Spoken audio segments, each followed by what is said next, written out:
about them Irish? I can't take it anymore. I need a national championship.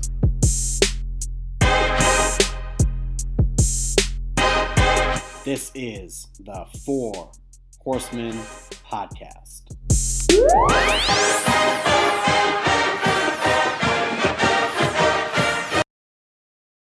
It was a victorious Saturday for the Fighting Irish of Notre Dame, a huge victory over the Wisconsin Badgers.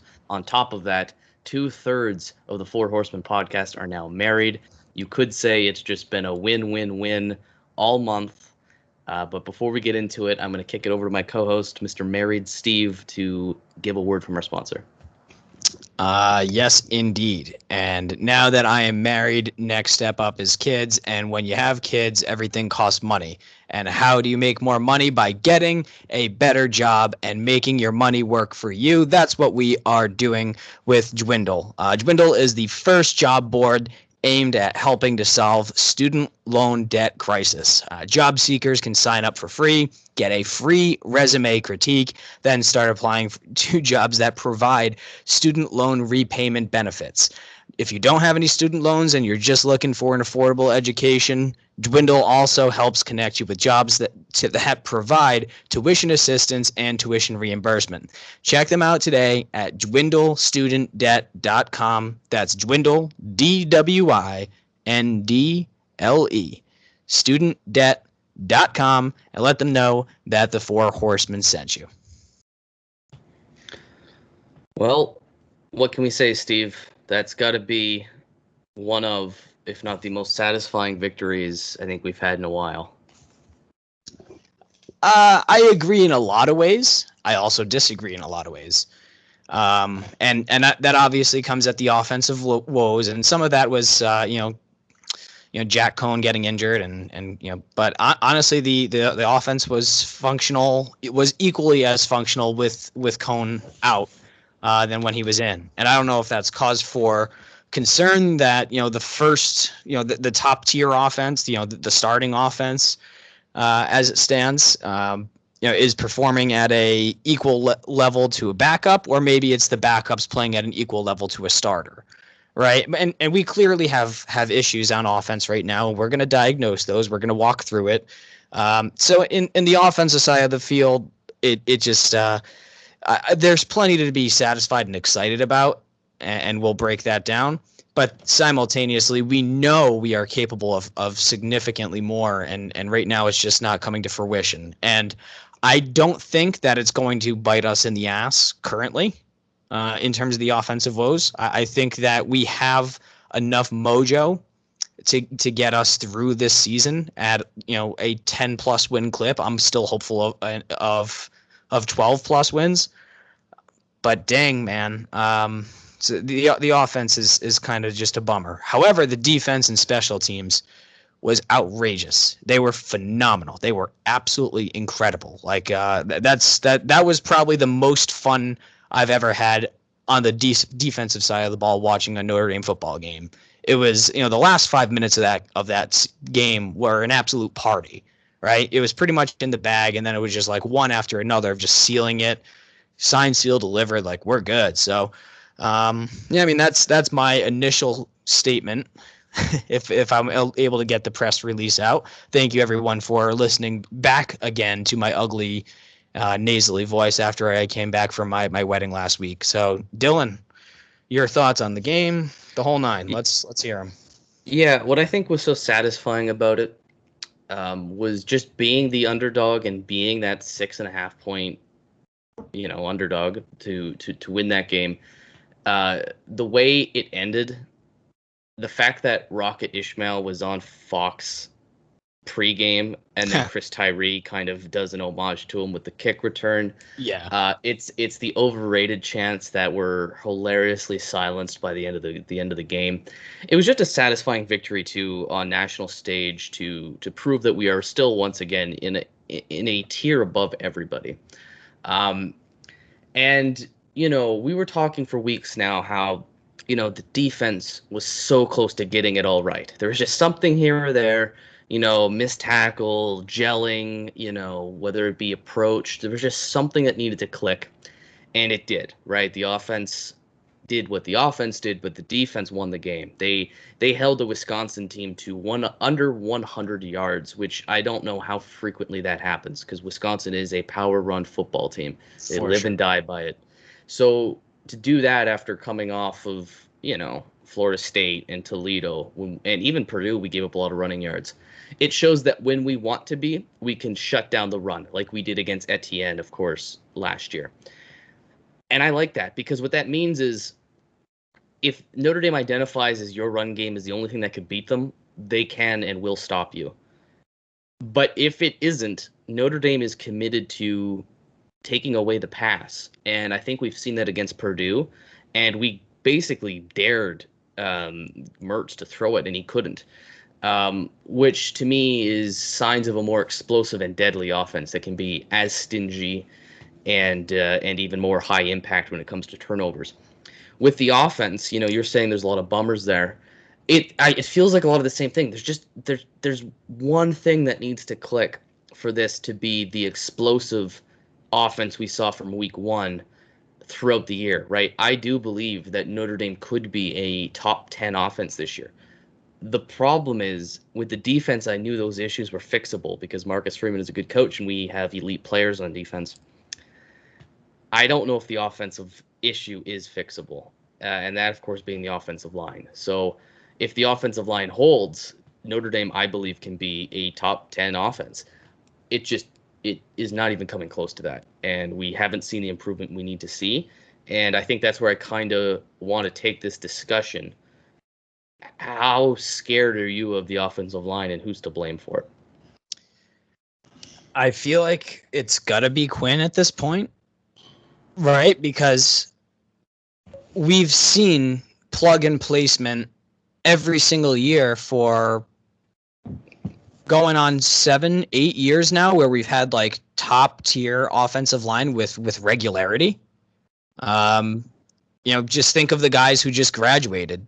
They were sophomores? They were all probably redshirted sophomores, true juniors, the 2018 year. Yep. When we went to the playoffs, and that's pretty much what we're working with right now is all redshirted sophomores and true juniors, with the exception of, Tosh Baker, I think is redshirt freshman. And then obviously Blake Fisher, the true freshman. But, we do have guys that have been on campus for 3 years now. All of these guys have been extraordinarily highly recruited and touted.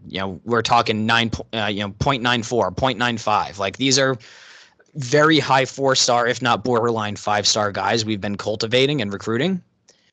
And they just look lost out there. Tosh Baker, I don't want to pick on him at all. I think he does have a future. I think he's a legitimate NFL prospect. He's just had such a tough go adjusting to this level. And it looks like it's just footwork to me. And I know practically nothing. I was a left guard for the CLCF Chiefs in Cranston, Rhode Island, back when I was in 8th grade, 7th grade summer going into 8th grade. So I played 1 year of football at that peewee level, prior to high school and everything. So it's like I know a minimal amount, right? I know practically nothing. But even just being an avid football fan, I can see like he gets beat outside, and then the next play, like he gets beat inside, and because he's trying to overcompensate, and he looks like he's predictable. Doesn't look like he just always looked like he was on his heels. And at a certain point, like, why are we not just moving the right tackle over to the left tackle? Then we could possibly avoid that sack fumble on Drew Pine, right? Like we need to just do something. Something has to be done. We have too much talent, and Quinn has put some quality guys. But who was it prior to him? Was it Harry Heidstan that went to the Chicago Bears? I mean, he was a G. The best. Yeah, he was incredible, and damn, we're missing him. So Quinn, I think, is good. I think Quinn is good at coaching established talent. I don't know if he's the guy that's going to develop it, but I don't know. Again, this is a propaganda podcast where I am purely a absolute fanatic of the team, and I know a decent enough about football to make some really salient points, and that's what I'm seeing on my end. But I don't know what are you seeing? Well, even though we're a propaganda podcast, we do a surprisingly good amount of serious discussion and analysis. It's that's kind of almost like a character cover. Like we actually do, we actually take this somewhat seriously. We just do it with a fun little twist to it. Um, what I would say is that the offensive line is a little bit of a perfect storm right now. You have transfers, you have underclassmen, you have people not gelling. But I think the people who've been, clamoring for Jeff Quinn to get fired, and there's a subsect of the fan base. I think there's a lot of merit to it. I'm not going to be calling for that yet, or maybe ever. That's an uncomfortable thing to do. But I see the point. I see the point of not necessarily the recruitment issue, because I think the recruitment has been pretty good overall at offensive line under Jeff Quinn. Not quite Harry Heenstand level, but not quite abysmal. There seems to be an issue of we're 4 weeks in now and there's been no improvement. Granted, we were playing a better team, one of the better front sevens in the country. But man, they have to get it together, because college football landscape right now is there for the taking. Oh, You my know what I God. mean? Alabama struggled with Florida, and that doesn't mean Alabama's not a great team. It just means Alabama is beatable. You look at Georgia right now is the best team in the country, and their biggest win was a Clemson team who now has lost twice. Ohio State has lost. Oklahoma keeps escaping bad teams, and that's going to catch up to them eventually. Cincinnati is in the top 10. We will dispose of them. Iowa's one win was Iowa State, which now looks no good. Penn State, sure, but we just played a mutual opponent. Notre Dame won by like 30 points more. It's just the landscape right now it looks like the most parity we've seen in the last 5 to 10 years, going back to probably 2012, because that was a weird year. We had K-State and Oregon. So it's there for the taking, and it's just like begging. Can the offensive line just be okay? Like, I don't even need you to be top 25 anymore. Just be top 50. Be top 50 in the country, and this team has all the ingredients, because the defense has settled in and have announced themselves, and the offense has all the weapons, right? We know Jack Cohn can throw the ball. We know we have two great running backs. We know we have an elite group of receivers, to include Michael Mayer. I would say if you include Michael Mayer in your wideout options, whether he's lining up out wide or in the tight ends position, that's an elite group. So we're just the offensive line short, and it is kind of frustrating. So going back to a positive note, because there's so much to celebrate from that game. I think the Chris Tyree kickoff return was everything. It was what this program has been lacking. It was a momentum shift. Talk me through your perspective of kind of the game and what you liked about it. Yeah. I mean, I do like that. It just looks like Cohn is not afraid in the slightest to take a shot, man. And, he hasn't been the most accurate on deep balls, but I mean, Kevin Austin is just proving to be that friggin' guy. And we know that, that Lindsey is going to have a ton of speed. So the fact that, right there off the bat, if they see that you're going to stack the box to try to stop Kyron Williams, that's what basically every team is doing. They're saying, we're going to take your best player off the board. Okay, that's fine. We have incredible guys on the outside with speed and separation and athleticism. That we have a QB who's 6'4" that'll just say, okay, like I can see what's coming, and I'm just gonna flip my friggin' wrist and help my guys make a play, right? And Cohn's got to rein in the accuracy, and maybe that's kind of a little bit of holdover of the the dislocated finger. Maybe it's not. Maybe it's not affecting that at all, and maybe he's just not a But I like level that. But I like that he's going downfield. Exactly. Yeah. If he's willing to, that's the one thing Book didn't do, right? Book was a very conservative quarterback. He didn't throw it down too often, and if it missed, he wouldn't go back to it. I like that with Cohn, because you just need one of those 4 throws to hit, and that could be a game changer, because you just picked up 70 yards or you've scored a touchdown or something. So, yeah, I agree with you. But his accuracy needs to get better, and he needs to get the ball out of his hands quicker, because he's got to understand his offensive line is what it is. You're going to have to help yourself. And I think part of that is on Tommy Rees to design quicker play calls. But if Cohn reins that in, I'm with you. He's we know what he can be. He needs to make those adjustments. Yeah. Everything you just said could not be any more exactly correct. And it's just, I don't know, man. It's frustrating, and yes, it has to be Tommy Rees adjusting. We need Jack Cohn to make more pre-snap adjustments, and that comes from the coaching staff. You need to coach this kid up to see the blitz, see when there's a stacked box, and know what the play call is, and you need to be able to call that off and be the field general that we know you can. You're a 50-year senior, you're attending the University of Notre Dame. You have some sort of brain power. It's like literally a requirement. so we know he's smart. We know physically he's 6'4". He can see what's coming his way. And I think that, those are two advantages he has over Ian Book. And I think that also leads to why he's willing to take those shots, because he's seeing things open. And, Book was a little bit more conservative, but he had the escapability to make the big play. So this offensive line, I think it begs the question, was this offensive line always this porous and maybe Book made them look better? Or is this an offensive line that's maybe a little bit more tailored to that sort of style, like I've mentioned in the past? Or I think is it's just it's a bad offensive line. They just, whatever it is, they can't get their act together. I think the offensive line last year was fine. And to be fair to Cohn, he did show some escapability this game. In the early part of the game, he was taken off. Mm-hmm. But I want to stay positive. We've hammered the O-line. We all know what the issue is now. How about the defense to lose their most important, and important depends how you define that, but one of your most important players in Kurt Heinisch, right? A captain. I think he's like a 6-year player at this point. One heck of a nose guard, shows up in the big games. To not have him play and to still dominate Wisconsin's offensive line. What do we say to that? Were you shocked to see the level the defense took it to? Yeah, and specifically the sack fumble. Who was it? Myron that got. I think it might have actually. It was Jacob. Combination, many people. Yeah, exactly. That was only a 4-guy rush. I looked back at the highlights. That was only a 4-man rush, and obviously Foskey ends up picking up the ball, and that was after the. The run back from Tyree to make it 17 to, whatever it was at that 13. Point, it was 17-13. Yeah. So, and then we score the touchdown that ultimately kind of, just puts it away or makes the game like so much more manageable. So that was huge. I mean, and the defense was just so friggin' exciting. They were flying out there.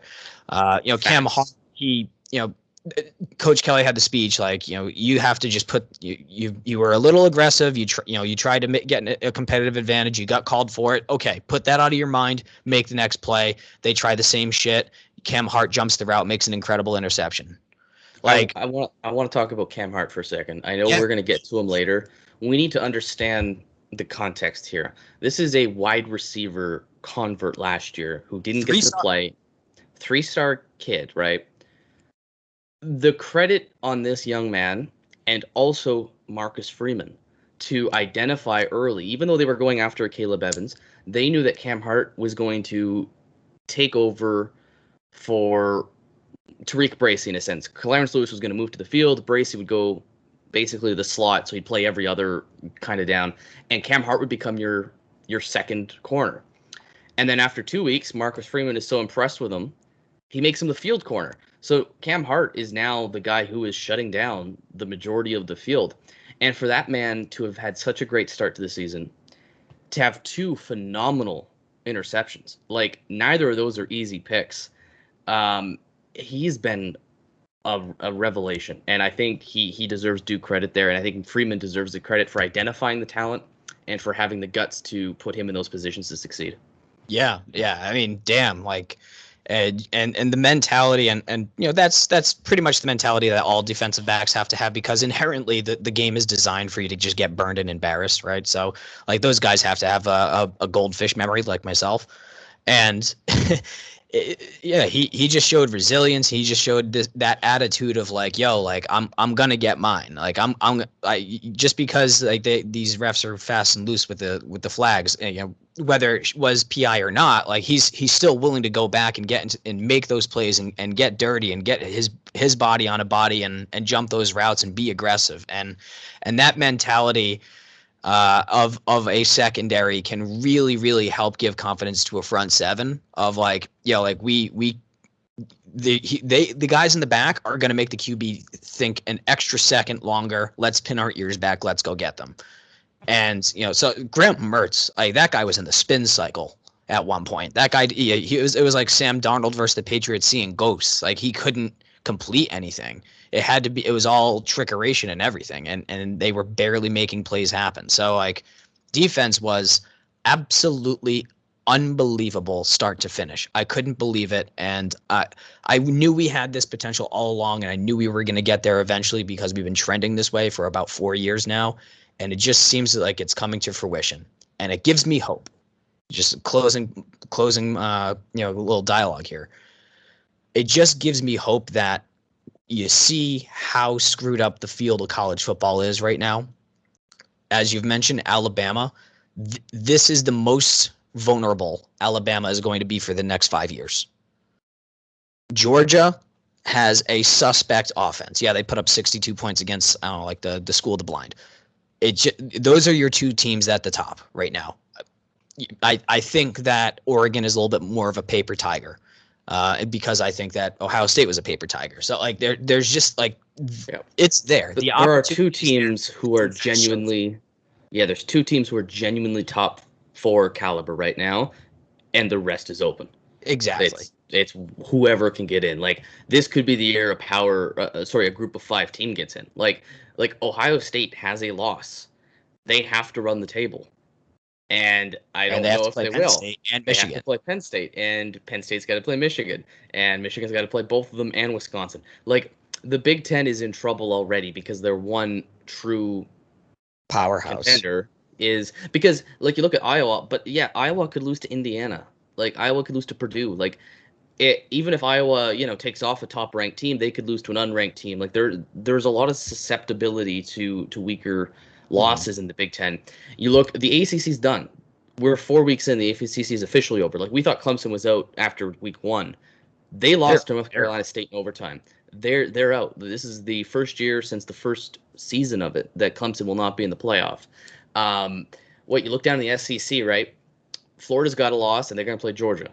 And only one of them is going to get to play Alabama. So you have 2 teams in the SEC. LSU's out. Auburn's pretty much out. You look to the West Coast. Oregon and USC/UCLA are still technically in it. Actually, not USC. USC lost last night. Yeah, so you basically just have Oregon and potentially UCLA if UCLA runs the table. They won't. So Oregon, and I believe they deserve ranking number 3 at the moment, but they are vulnerable. I totally expect Oregon to drop a game this year. It's wide open. It's truly wide open. And Notre Dame, this could be the year. You wish you had a better offensive line because the defense that we saw against Wisconsin, if that is the defense we get for the rest of the year, nobody's moving the ball on us. Like it would require Alabama of last year to move the ball on us, and then offensively, if you can get that O-line going, I think what we are right now. We are used to a Notre Dame team that averages 34 to 45 points a game offensively. Obviously, we put up 41 last game, but we only scored 2 touchdowns offensively, and then a couple of field goals. So 30 is generous.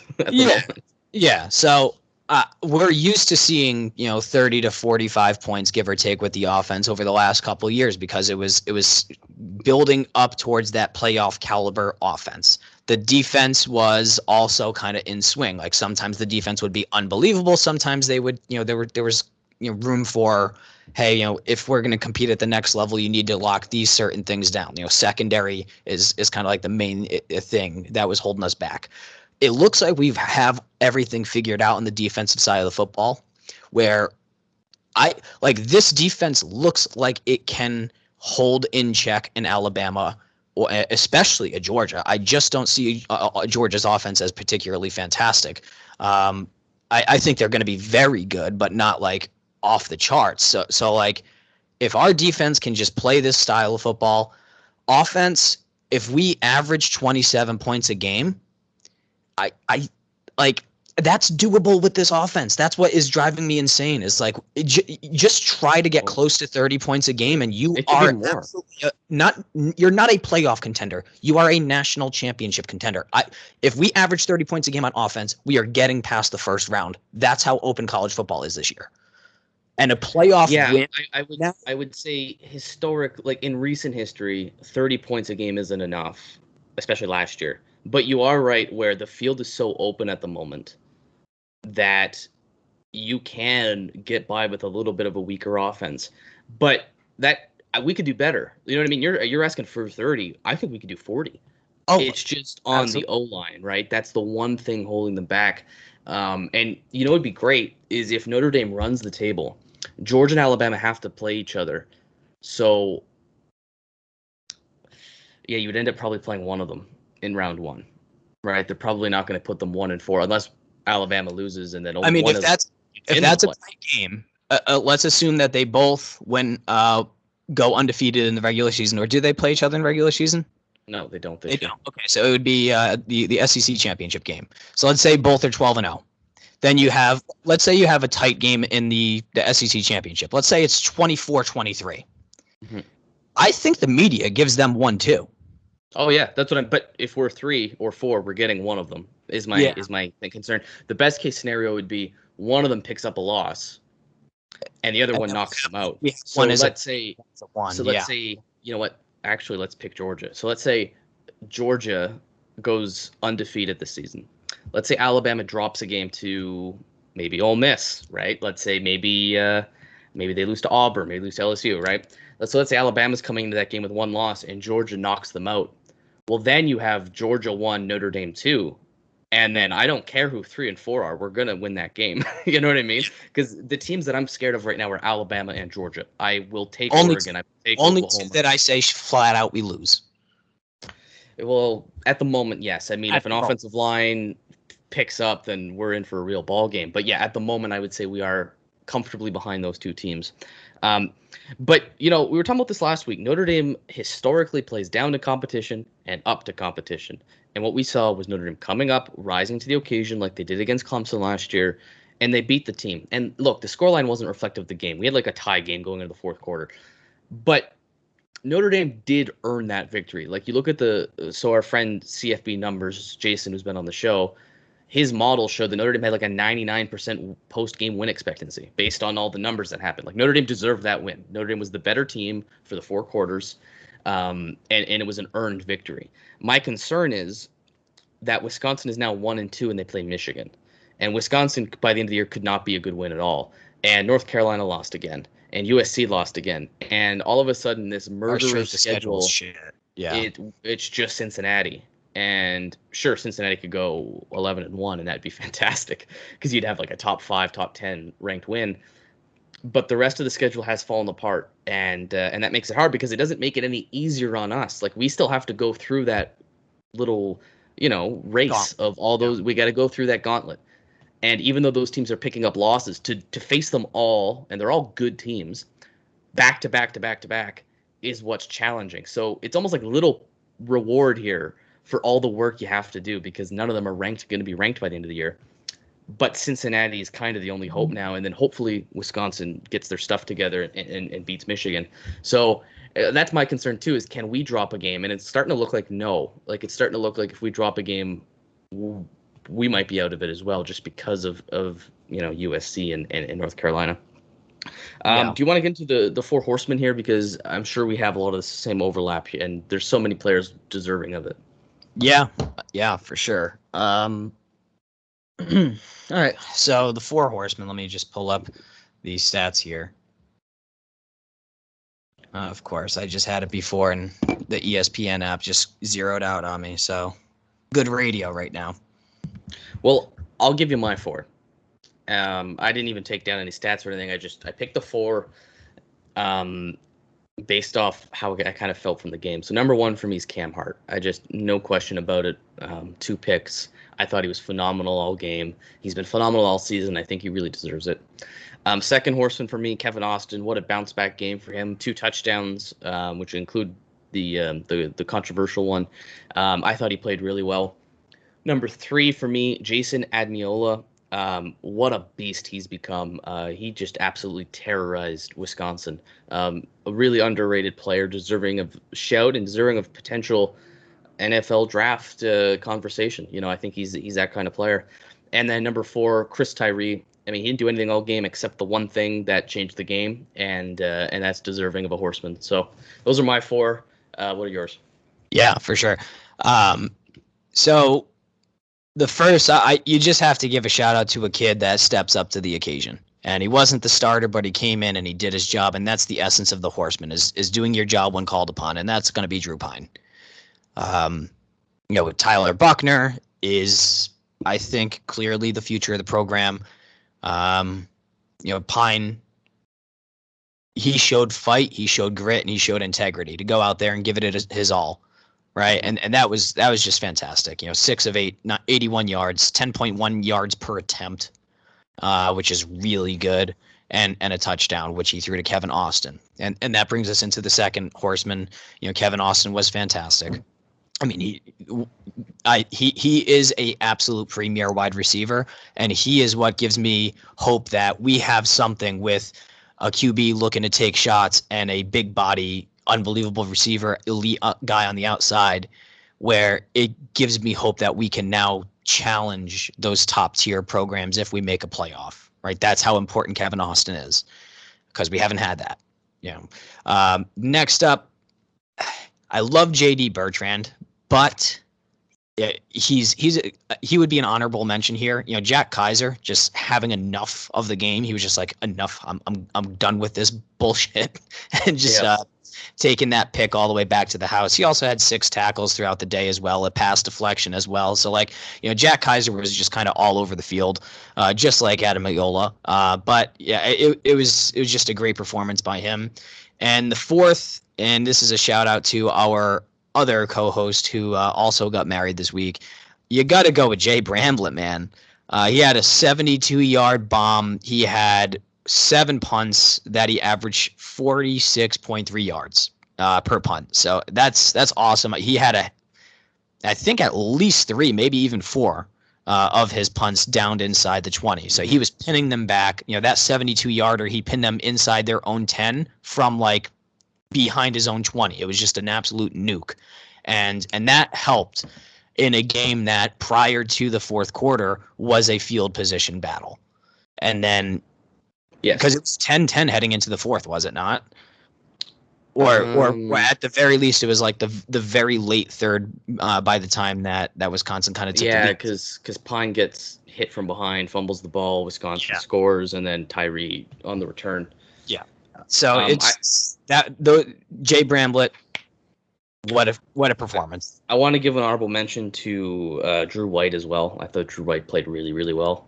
So just sidetrack for a second. Jonathan Dorr, of course, our kicker, he reminds me of Kyle Brinza so much, where inside the 35, I don't really want him to kick a ball, but from 51, he's going to hit it every time. What a leg on him. Kyle Brinza was a lot like that too. I remember one of his first pressure kicks was against USC when he blasted a bomb. So that's our 4 horsemen. There were so many good players today. We played so well. An underdog victory. We called that. I made money off of it. There was no way we were 6.5 dogs. Yeah. Oh, for sure. But so before we get into kind of picks for next week in terms of the college football landscape, I just want to give a shout out to our listener support function on Anchor. So as you guys know, Steve, myself, and P-Wagon, we all have our own things going on, and we kind of do this for fun and for you guys, and to keep us going, to sustain us, to keep the quality of content high. We ask that you consider making a contribution to our fund. So that's Anchor supports Horsemen. It's in the link of the episode wherever you get it, and it's also our pinned tweet. So you can make a contribution of basically $1, $5, or $10. Anything would be greatly appreciated, because it gives us that flexibility to kind of keep putting out high content, whether it be on the Twitter page or on the podcast. So yeah, let's head into the weeks. Steve, you are leading us this year. Who would have thought? Who would have thought? You're hitting at 65% of your picks, P-Wagon at 60, and I'm trailing behind at 10. You got to recall I started off 0-5, so I've been pretty good since. This week it's interesting. We got a lot of ranked games. We have a lot of unique matchups. So, do you want to introduce the games and we'll start with the picks? Yeah, absolutely. Won't be doing lines this week. It's just straight up. So just consider this money line picks. And so we start in the Big 12. It is Texas at TCU. So this is an interesting one. You have two teams with one loss in the Big 12 that still have hopes for winning the Big 12, right? Because the Big 12's not out of it yet, and neither of those teams are out of it. I'm going to take Texas. As much as I usually go against Texas, I think they played really well this week, and TCU has shown signs of struggle all year. So I'm going to take the Longhorns. What about yourself? Yep, I am also going with Texas. I think Bijan Robinson is the real deal. Texas's defense played, pretty good against Tech, and then Tech put up some later points against them after the game was pretty much out of reach. So Texas looks to be kind of the real deal. I think they'll probably end up going 10-2. Just a preliminary guess. But they look, I wouldn't call them back. They are not Texas yet. But I think they are on the path. They are definitely on a rebuild, and I think they're absolutely going to win this game, probably by 2 touchdowns. Fair enough. Next we got an SEC game, don't we? We do indeed. And also, P-Wagon chose TCU. Up next, we have the new kids on the block. They haven't been relevant in quite some time since the Darren McFadden days, maybe even Ryan Mallett, but whatever. It's Arkansas Razorbacks traveling between the hedges down in Athens, Georgia, against the Bulldogs. That vaunted defense. Who do you got? Well, first of all, we got to give kudos to Arkansas here. They beat Texas.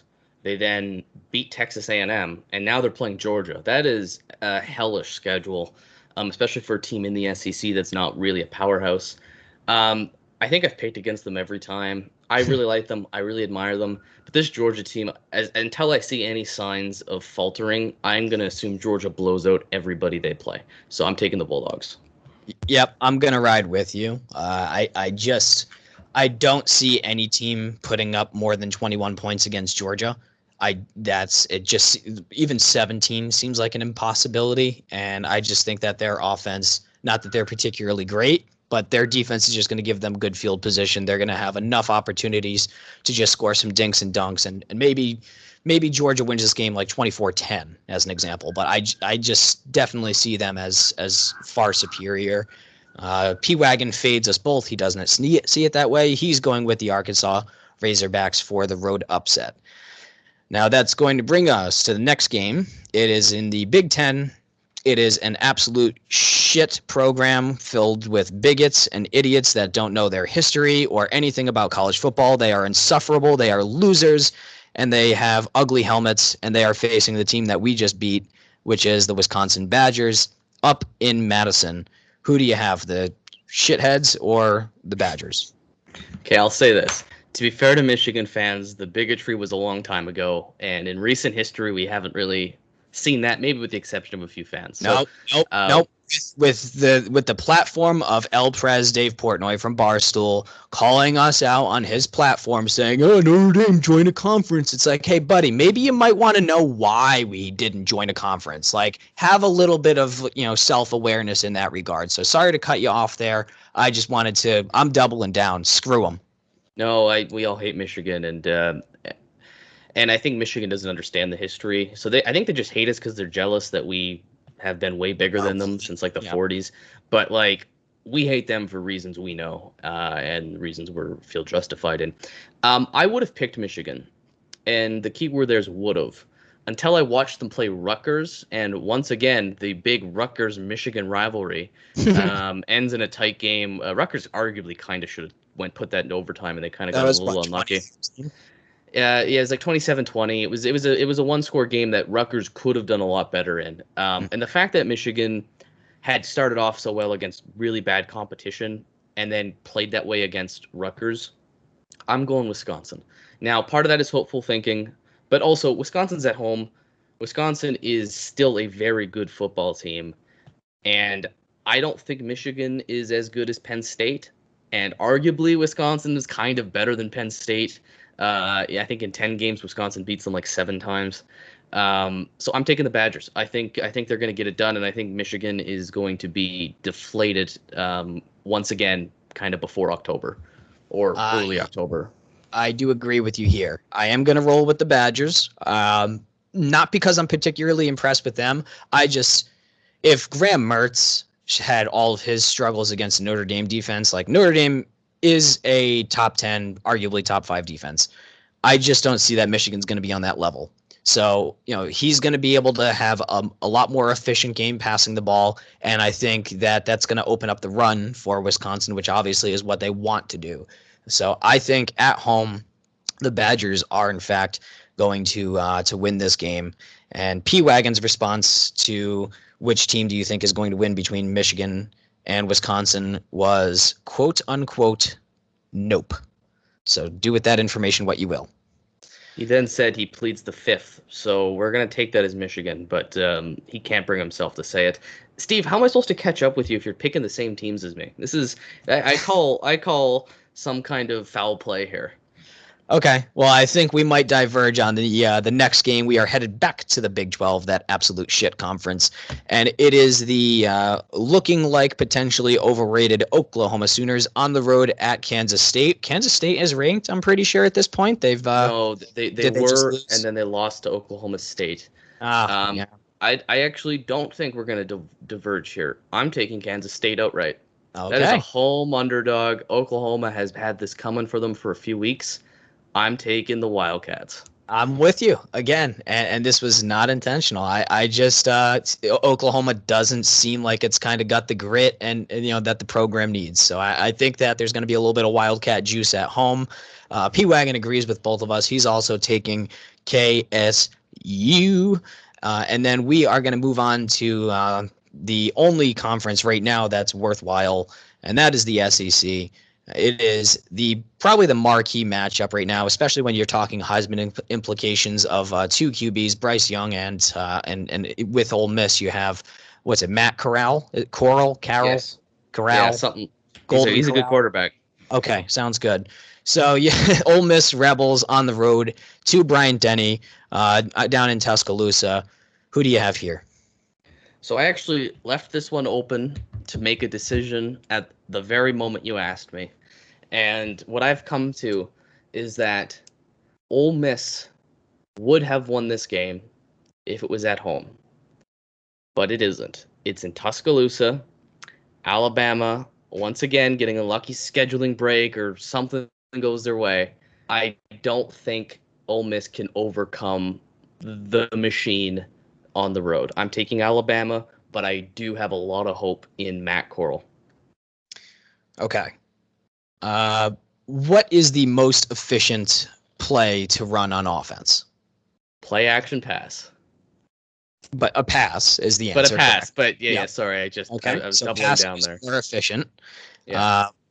What did Alabama lose in the first round of last year's NFL draft? 2 really good wide receivers. And also a premier cornerback. Sorry. And Pat Surtain. And of course the quarterback as well, Mac Jones. Yep. So that is why I'm gonna lock out a step here, or whatever the saying goes. I'm gonna break off from you here. This is more so kind of just like wishful thinking and trying to talk it into existence and manifest it. But I'm riding with the Rebels. Ole Miss to go into Bryant-Denny, pull up the upset, and it's because they are a pass-first team with an excellent quarterback. That is, their strength is playing into the most efficient part of the game against a Alabama defense that hopefully proves to be not as good as years past. So hopefully the Rebels will win, and P-Wagon does agree with me on that one. Interesting. So we've got two major upsets according to you. I just checked it out, and College Game Day is going to Athens for the Arkansas game. I, I mean, I think Notre Dame Cincinnati is more appealing. I think actually Ole Miss Alabama probably should have been the choice. I think maybe College Game Day is trying to pace out how many times they see the same team.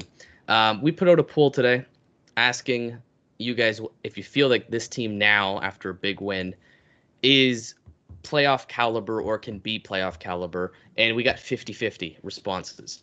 And a lot of people, I think, would say yes if the offensive line was better. I think we could win out with this offensive line and still make the playoff. But I voted yes. I think we are. I think we can be playoff caliber because I'm being optimistic that by the end of the season, the offensive line will be better. Steve, how would you answer that question of playoff caliber? I've definitely talked myself into thinking this is a playoff caliber team. I think this is a playoff caliber team even at 11-1, just because of the landscape of things, as we mentioned. I don't. The Notre Dame. There are only going to be a maximum of 3 undefeated teams heading into the CFP, in my opinion. Now, obviously, because I think that Oklahoma is going to lose, is basically what I'm getting at. So that would effectively put the Big 12 at a disadvantage. I think, let's say Oregon wins out. Let's say either Georgia or Bama win out. And let's say that, both Georgia and Bama get in. I just think that Notre Dame is the only other team right now in college football that has the potential to go 12-0. And does that mean that we're going to be successful in any sort of endeavor in the playoff? If it's against Bama or Georgia, that's like, we need to see what the team is at that point in time.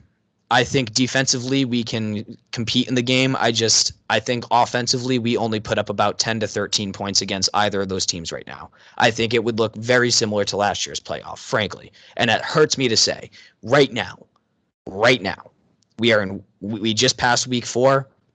We got a long way to go. If the offensive line can start getting into some sort of respectable rhythm, I think we can push those 13 points up to maybe 21 to 24 points. And I think 21 to 24 points in a playoff game against Bama or Georgia gives us the potential to win a football game against them. It gives us the potential to become national champions. Right? So that's the missing link right now. If the offensive line builds up to what I think they can be, then I already think that we are playoff caliber as it stands. I'm talking about winning the first game and winning the second game, or competing in the second game. Right. And that for me is the line of delineation. How many teams right now would we say, not the Vegas odds makers, but us, Notre Dame would be underdogs in a neutral site game? Because because I'm looking at the top 10, right? I'd say Alabama, yes. Georgia, yes. Oregon, no. I'm sorry, we beat Oregon. Iowa, we destroy Iowa. I'm pretty sure we beat Penn State by 2 touchdowns. Ohio State, maybe. That's one where that would be I think a pick 'em almost, just because Ohio State hasn't looked so good, but we know how talented they are. Oklahoma, I think the odds makers would make us an underdog, but I don't think I would. I would take Oklahoma this week, and I'd pick the Irish to win. Like, if we were playing them next week, I'm thinking Notre Dame wins. Yeah. So I'm looking around college football, and I'm like, there's only really 2 teams that scare me and that I think are better than Notre Dame today, and that's with the offensive line being putrid. So, yeah, I think this is a playoff caliber team because I think the quality of football has decreased everywhere, and that's good. That's good for the parity in the league is at its best in a while. So I do think we're caliber. I don't know if we're as good as we were last year, and I think we can be even better if we had the offensive line. But all this playoff talk is not for all if we don't take care of business at hand. This week, for some reason, it's a 2:30 kickoff, not even a usual 3:30 at Notre Dame, and not even the primetime slot. But we got a ranked matchup. Cincinnati, I believe, ranked 7th or 8th in the AP, and we're ranked 9th or 10th. Coming to Notre Dame Stadium. It's the Marcus Freeman Bowl. It's a huge game, but it is at home, and that's the one benefit of this schedule is these tough games are at Notre Dame Stadium. I just want to give a quick, brief, rundown of what Cincinnati has done this year. So they're 3-0, and if you're not too familiar, those 3 games were Miami of Ohio, they won 49-14. Mercer, they won 42-7, and the only real team they've played was at Indiana. They won 38-24, and they had to make a ferocious second half comeback to do so. Very gutsy performance. But so, keep that in mind when you look at their stats, right? They're giving up only 15 points per game, but they haven't played really anybody. They're only giving up 298 yards a game. Haven't really played anyone. The offense looks fantastic. They're averaging 420 yards a game. They're scoring 43 points a game. But again, Indiana's the only real team they've played. And likewise, we've only played really Purdue and Wisconsin. Florida State's 0-4 and Toledo to be determined. So you have a lot of uncertainties in this game. But what we know about Cincinnati seems to be kind of confirmed in those numbers is that they are an elite defense. That they were like that under Marcus Freeman. They have a phenomenal front seven. They got Gardner over there at corner, who's fantastic. They are going to be a tough team to play. Offensively, I'm a little more I'm skeptical of their offense, but this is a very solid football team. They just haven't had the chance to play anybody of real note. The Indiana game's worth obviously considerations, but Notre Dame's a different animal. This is going to be one of the biggest games they've played in their program's history, with the exception of a BCS bowl game. Not the title, but Brian Kelly led them to. Brian Kelly led them to and then left for the game. So there's a little bit of that too. It's also the Brian Kelly Bowl. So Cincinnati's quarterback's name is Desmond Ritter. He's having a good season. He's 67.9 QBR, which is 44th in the country. To compare that with Jack Cohn, he's 56.4 in the country, which is 70th. But as we said on Twitter, his pure passing numbers, expected points added, which is the fundamental base of of QBR, is 17th in the country. So Jack Cohn is the 17th best passer in the country after 4 weeks. Then you may ask yourself, well, how is he 70th in total QBR? Because Jack Cohn is dead last in sacks expected points added, meaning negative expected points added because of the offensive line. So Jack Cohn's QBR is being deflated by the sacks, whereas as a passer, he's one of the top 20 in the country. So that's kind of the preview from a numbers perspective. Steve, how do you feel about the football game? Worth noting that Cincinnati, and I'm not sure if you mentioned this. Remember, I am an idiot. Cincinnati is coming off of a bye week into this, and that's what the case of, I believe, 5 of the next 6 weeks we have teams coming off bye weeks against us because they're cheap son of a. How much good did it do Wisconsin? Not enough, apparently, by about 35 points or something like that. By a lot. All right, so Desmond Ritter flat out has never played a defense like this. Or did they not play Georgia in the They played bowl Georgia game last year? And okay. they put up a really good fight. But to be fair, Georgia wasn't really great that year either. Georgia had a down year. Yeah, for sure. So this is going to be probably the second hardest test, or arguably the hardest test that Ritter's ever had. Because that bowl game is played in a COVID year on neutral turf. Now he's going into a packed Notre Dame stadium against, oh, by the way, his old defensive coordinator, who's seen him, grow up and play effectively. So it seems to me that we have too many advantages going into this, with Brian Kelly being the old coach there. And yes, it was a decade ago, but he probably still has a great fundamental understanding of how the program is run. You have Marcus Freeman, who knows pretty much everything inside and out because he was there no less than 7 months ago. You have, or 10 months, whatever it is at this point.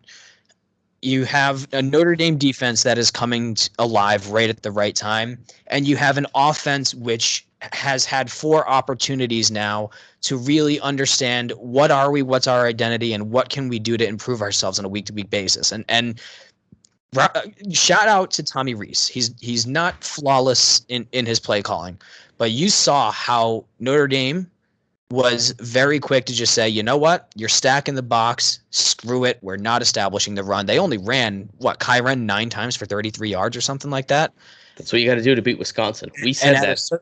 point, yeah. Many times. At a certain point, Tommy just said, screw it. I'll go 65%, 70% of the time. I'll just pass the ball and I'll back you guys off. And we have the 6'4" QB who can get this ball downfield, and we have the receivers that can go up and get it. So shout out to Tommy for making those adjustments. And if we need to become a pass-first offense going forward, I think that's going to still be very beneficial to us, and even beneficial to Kyren and Tyree. So it just feels like we have too many advantages for us to be a 2.5 point underdog at home. That's bananas. So that's what I wanted to bring up too, right? The early lines have us about a 2.5 point underdog. Depending on the bookie, you can get Notre Dame as the favorite. You usually spot Notre Dame, the home team, 3. So what that means is they're saying Cincinnati is effectively a 5 to 5.5 point better team than Notre Dame. That's asinine. Like that's ridiculous. That's the Wisconsin line, and I'd probably say Wisconsin's a better team. Oh, 100%. Here's the thing. Notre Dame is a public team, which means a lot of fans will bet on Notre Dame because they're fans of Notre Dame. So I expect this to get bet to probably a pick'em come Saturday, maybe even a Notre Dame lean. I think that line is crazy. I think it's disrespectful to Notre Dame. Like you said, Notre Dame has so many advantages coming into this game. Home field being one of them. Remember, folks, we have not lost a home game till a 20-19 loss at Notre Dame to Georgia, who went on to play in the national championship game. Notre Dame does not lose at home. I think I agree with you all the way. The big X factor is Jack Cohn going to play? We know his X-rays were negative, but that doesn't mean he'll be healthy to play this week. So you gotta keep an eye on that. Is it going to be Pine or is it going to be soft Cohn? tissue. I was always of the opinion that Buckner would be the go-to if Cohn got hurt. It seems like it might actually be Pine. He did play well. Credit to him. We haven't given him enough credit on this podcast as a whole. He played well. But also, was pretty good. Buckner is dealing with a hamstring. He is dealing with a hamstring, yeah. So is Buckner going to be okay? Even if he's not the backup, can we use his packages, right? Can we throw the Cincinnati D off? There's a lot of question marks there. But going back to Drew Pine, great footwork, quick release, like noticeably fast the way the ball gets out of hand, and it's very accurate. So Drew Pine was fantastic, and I feel comfortable if he's the quarterback in this game. I don't think quarterback's actually going to make a difference in this game because both of them are very capable. But I think you are correct. So there's a lot to consider. This is a good Cincinnati team, don't get me wrong, but Notre Dame's got way too many advantages, like Steve said. And I wish this would be a primetime game to boost up the fans because 2:30 scares the hell out of me. But yeah, that's kind of where we're at with it. Do you have any other things you want to talk about before we get into our score predictions? Yeah, and I think everything you mentioned is correct, right? Like it's been Notre Dame is over 30 something straight home wins against non-ranked opponents. We've been dominant, and then you bring in ranked opponents, and we still have a winning record. We also, I don't know if everyone remembers or not, but there was a pretty big game last year at home against a pretty damn good program that we won at that point, right? So I think that Brian Kelly has now shaken off the big game, narrative. He did very much so speak on his becoming the winningest coach of all time. Congratulations, by the way, Coach. He did speak on that and said, people are just going to see me as the guy who won a lot of games, but not the big one. And so that's for him to be focusing on winning big games, winning the big one, the national championship. You don't get there without a convincing win against Cincinnati. And a convincing win could be by 4 points, right? Like we just have to prove that we control this game in all aspects. And I think on the defensive side of the ball, we are going to control this game. It's whether or not the offense can take control. Can the offensive line get that downhill push? Can Tommy call the running plays in the appropriate manner when it's only 5-man boxes? Open up the opportunity for Kyren to run this ball. And even if you can't run the ball, a screen pass, it does jet just sweep. wonders. Yep, jet sweeps. Use Lindsey. Use Tyree. We obviously saw Tyree's game-breaking speed. That kid can absolutely fly. That's why I've been so high on him for years now. I think that we do have the opportunity to win this game on both sides of the ball. I know for a fact we're going to win this game on the defensive side of the ball. So it's just, this Cincinnati defense is also no joke. Can we put up enough to separate ourselves? because I think if we have any sort of lead heading into the final quarter, that's it. That's nails in the coffin. It's just a matter of getting to that point. And that means you have to have a killer instinct early on in the game. We have not seen that so far. So what are your thoughts? Or a killer instinct from the offense. That's the issue. The offense has lacked a killer instinct. The defense has bailed them out. Look, there's no surprise that if you've been following the last 5 minutes, I'm picking Notre Dame. Notre Dame's going to win this football game. What I think is interesting is I have, and we'll get to this prediction in a second, Steve, but I think this game's going to be closer in terms of score, but it will be a more convincing win than Wisconsin. Wisconsin was a close game that turned into a blowout because of pick sixes. I think the score will stay closer, but I think Notre Dame will actually beat Cincinnati more convincingly than they beat Wisconsin. I agree. Last week, we did not get close to the same numbers, but that's because you weren't here. You had to send it in via message. I think maybe our special connection is when we're on Skype together. So, give me your score prediction. I've got mine written down. Is this magical again? We'll see. I'm nervous.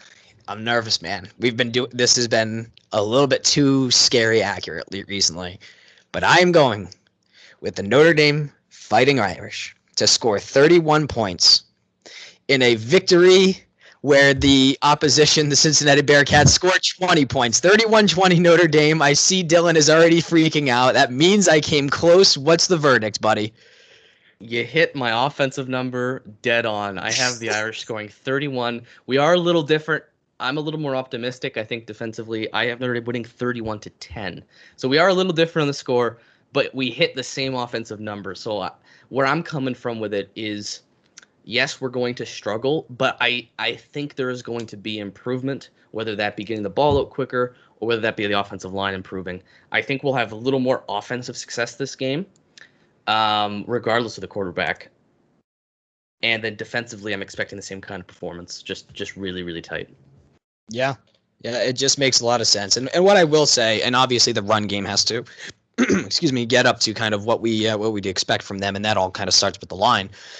But we have had plenty of complaints about the offense, but we're scoring like 35 points or more every game. And, last game was the exception. A lot of that was defensive and special teams. But, I mean, come on. Like, we have a team that can put up 24 to 35 points pretty easily on offense, even when everyone is clamoring that this is the worst offensive performance that they've seen. So try to keep that in perspective. But, yeah, I think that we're just going to be able to move it just enough, and I think the defense is going to win us some field position battles to just make this an easier game for us. So I think that's kind of the delineating factor here. So I just have a question, speaking of offense. How many times this season, and again, we've played only 4 games, have we seen a 30-plus yard throw to one of the boundaries scored for a touchdown to either Austin or Lindsey? Like 4, 5, 6 times?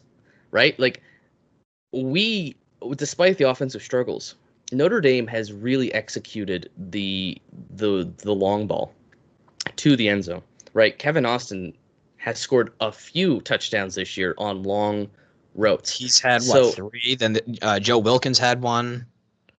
I think Lindsey had 1, or he definitely dropped 1. But, yeah, the point is that we can air it out. Even with the struggles, we can air it out. And if you're ever going to give us one-on-one, you bet Jack Cohn's going to throw it long. I mean, during the game yesterday, I had a buddy over.